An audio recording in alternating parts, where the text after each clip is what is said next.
欢迎来到旭光梦想引路人。今天我想陪你走一段人生的旅程。如果今天晚上你突然知道自己的人生只剩最后一天，你会做什么？你会去银行看看自己存了多少钱吗？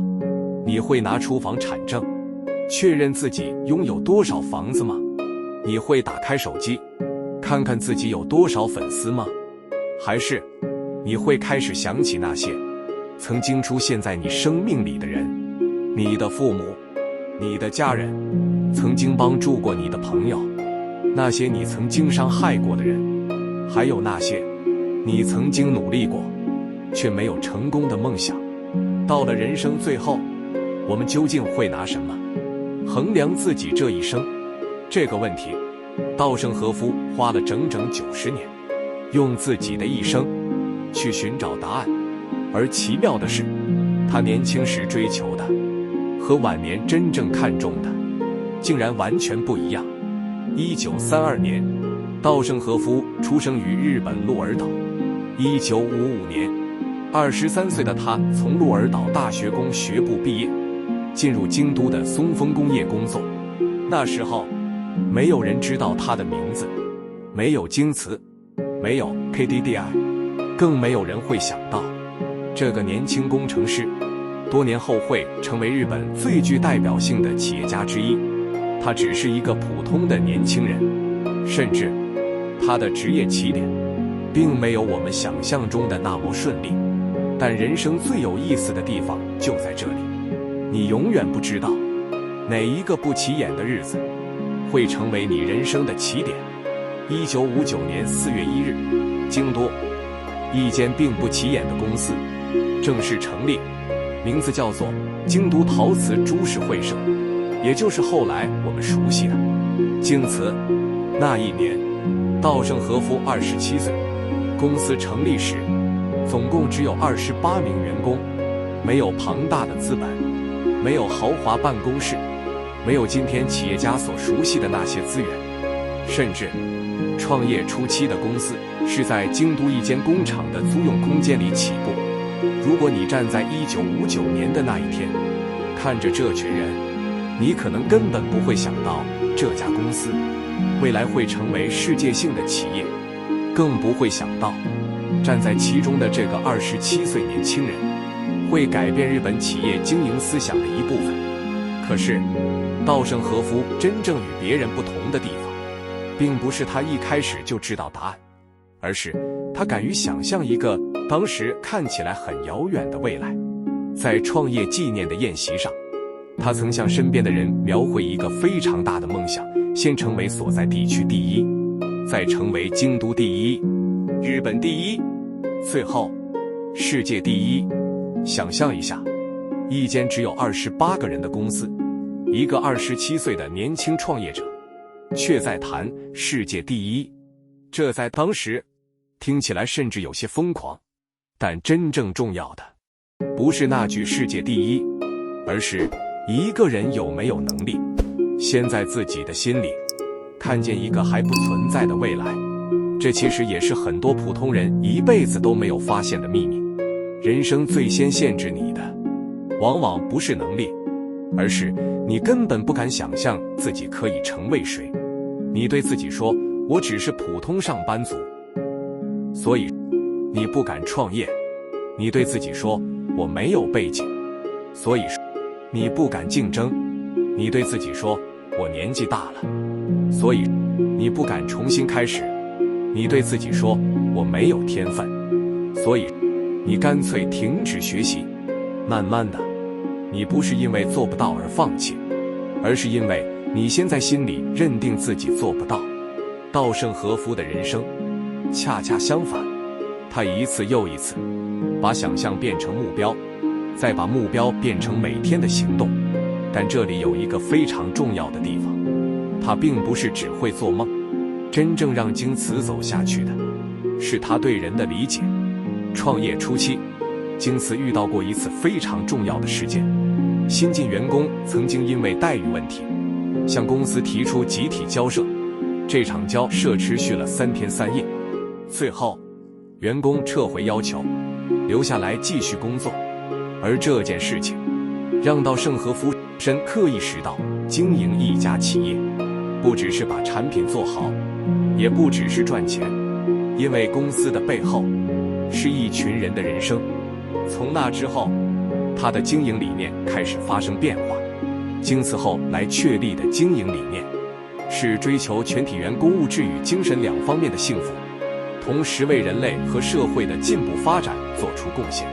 这句话今天看起来似乎很正常，但放回那个年代，你会发现他其实提出了一个完全不同的问题：企业存在究竟只是为了赚钱吗？还是企业可以同时承担一种更大的责任？这个问题后来几乎贯穿了稻盛和夫一生，而这也让他开始重新思考人到底为什么活着。这不是一个企业管理问题，甚至它也不是一个赚钱问题，它是一个人生问题。因为如果你不知道自己为什么活着，你很容易把人生变成赚钱、升职、买房、买车、结婚、养孩子、退休，然后结束，每一件事情都完成了，可是心里却可能留下了一个巨大的空洞。然后呢？这个然后呢，可能是很多成功人士到了人生后期才真正开始面对的问题。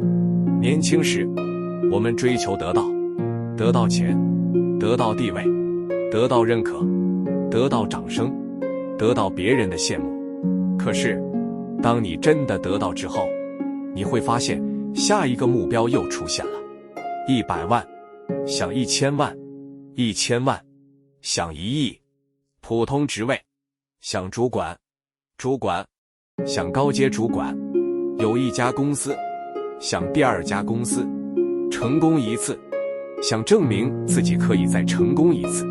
这个循环可以一直持续，直到某一天，时间突然提醒你，你的人生不是无限的。稻盛和夫90岁的人生让他有机会走完这条路。他不是没有追求过成功，相反，他的成就非常巨大。27岁创办京瓷，1984年52岁时成立第2店店，后来成为 KDDI 的重要前身。2010年78岁时，又应日本政府要求出任日本航空会长，参与重整当时已经申请公司更生的日本航空。如果人生是一场游戏，他似乎早就把成功这一关通关了。可是奇怪的是，他没有停下来。2010年1月，日本航空陷入严重危机，当时公司负债规模约2兆3000亿日元，并申请公司更生法，一个曾经代表日本航空业的重要品牌走到了几乎需要重新开始的位置。然后一个78岁的老人走进了这个巨大的漩涡。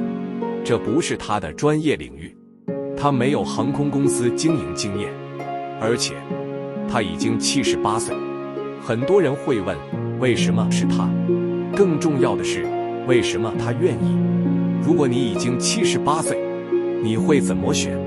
退休、旅行、陪伴家人、享受人生，这些都是非常合理的选择。可是稻盛和夫选择走进一个极度困难的地方。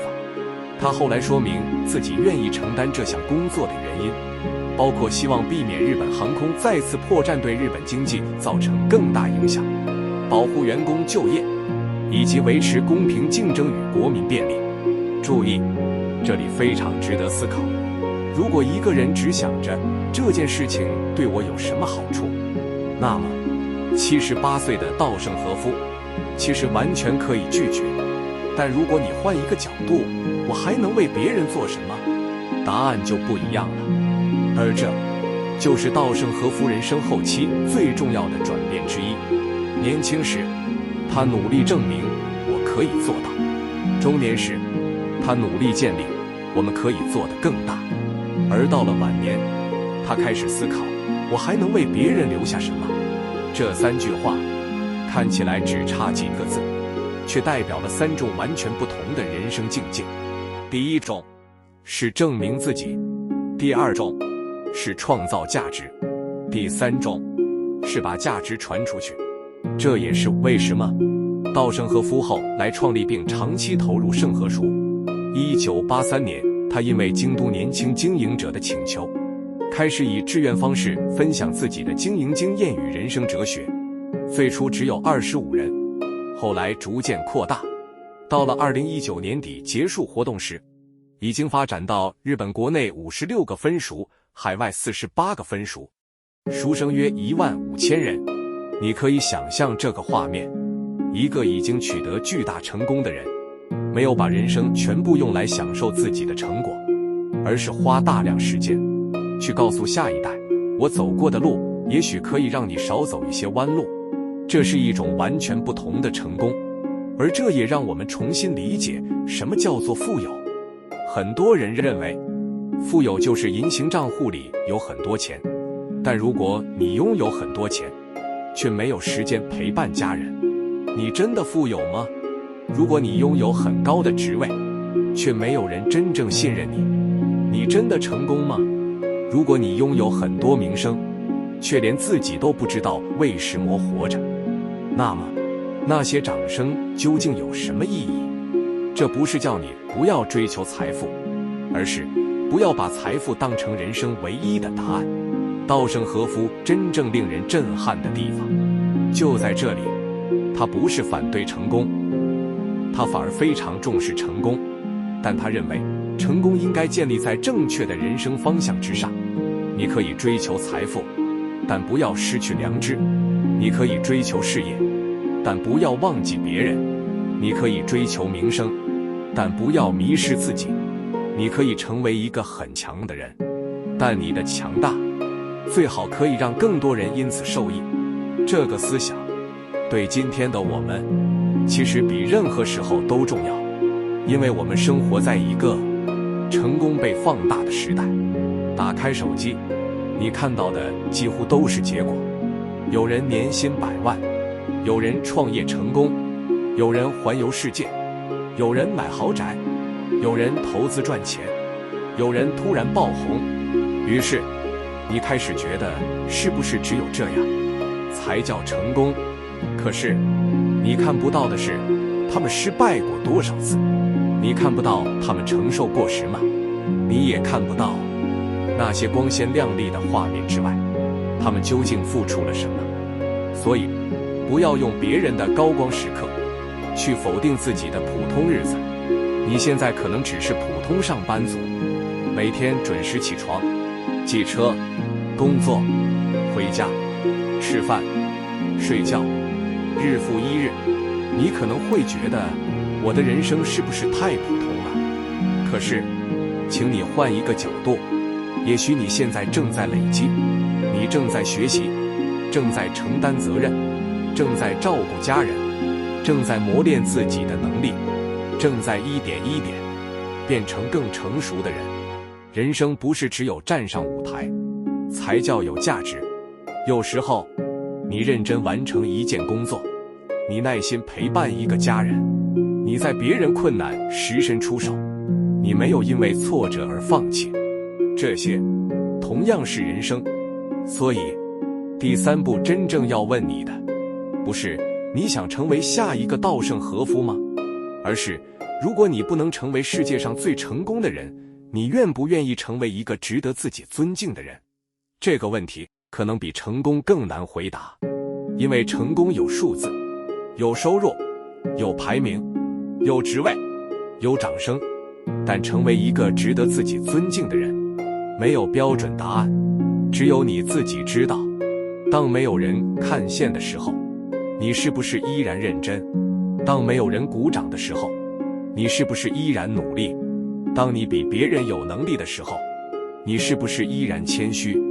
当别人遇到困难的时候，你是不是愿意伸手？当你犯错的时候，你是不是敢承认？当人生跌到谷底时，你是不是还愿意相信我可以重新开始？这些问题才真正决定了你会成为一个什么样的人。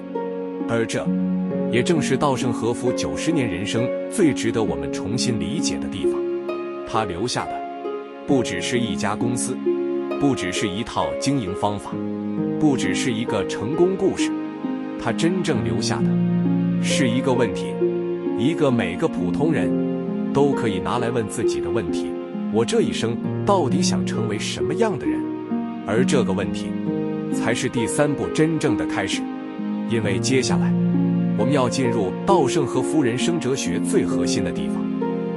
如果人生不是只为了赚钱，那么人活着究竟是为了什么？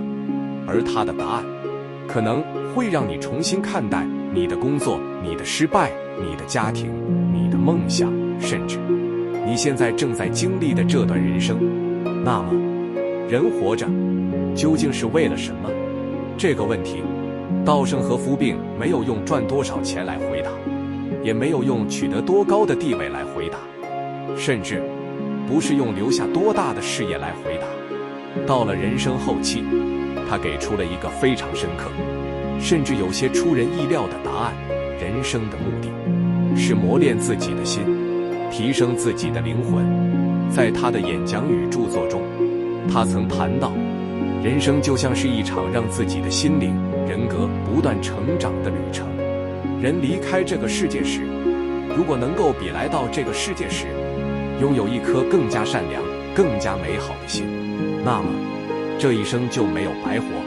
这句话第一次听也许会觉得很抽象，但如果把它放回普通人的人生，你会突然发现，其实我们每天都在面对同一场考试，只是考卷没有发到我们手上，没有人告诉你答案，而题目藏在每天发生的小事里。当有人让你生气的时候，你怎么选？当别人否定你的时候，你怎么选？当你被误解的时候，你怎么选？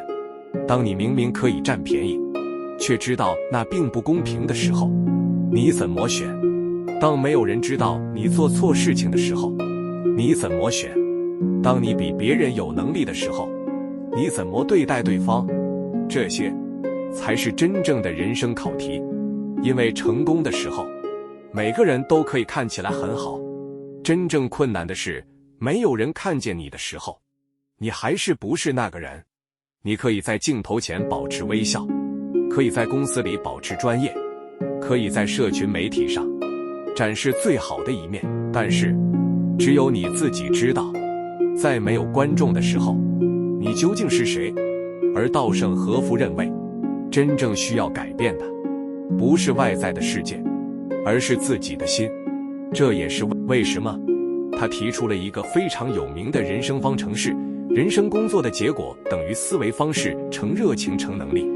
能力可能来自天赋，热情可以靠自己的意志提升，但思维方式却决定了前面两者最后会把你带到哪里。而且这个方程式最特别的地方就在于，能力与热情可以从0到正数，可是思维方式却可能是正，也可能是负。